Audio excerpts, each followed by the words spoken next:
Hello, this is Julia Bushkova, and right now I'm going to talk to you about the importance of playing the same music with different bowings.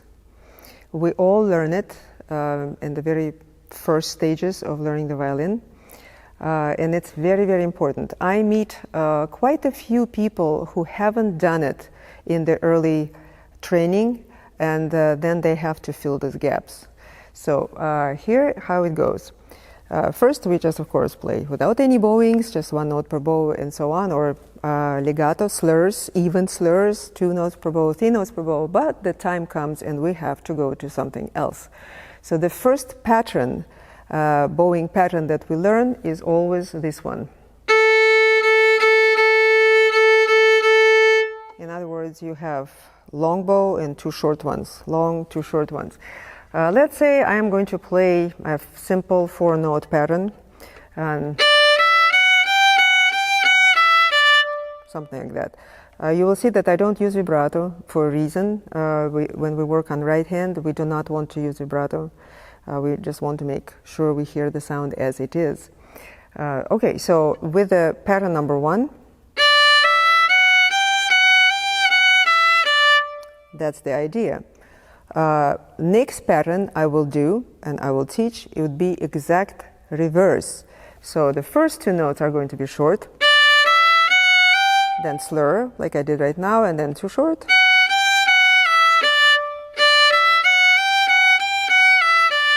All right. After that you have several choices, and my pick would be the following.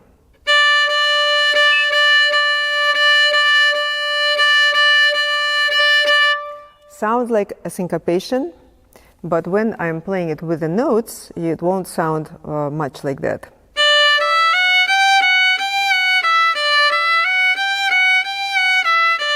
It just sounds more interesting, not a very square bowing.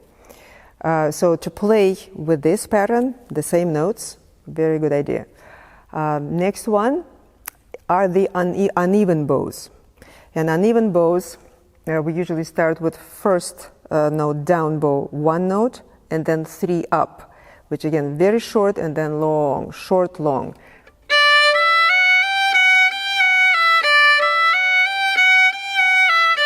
You see, right now I am covering exactly the same part of the bow, the same much of the bow, because if I don't, of course I can start it here and then you see what happens. And then you're out of the bow, of course. So it's very important that you cover the same amount. Then you reverse that and you get 3 in 1. 3 slurred.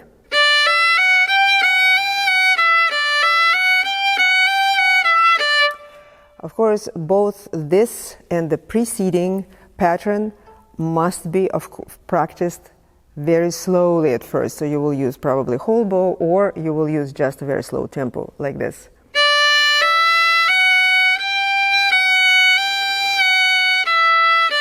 For them to sound even, for those notes to sound even, you need to press more as you go down on 3 notes and be much lighter, like 4 times lighter on the fast note up. Otherwise, you will get very unpleasantly sounding accents. And unless those accents are written in the music, you don't want to do them.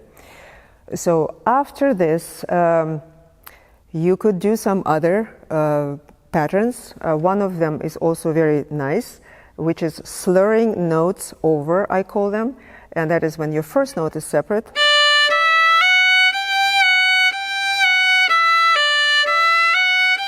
And all the rest of them slurred with the neighbor, okay? In fast tempo,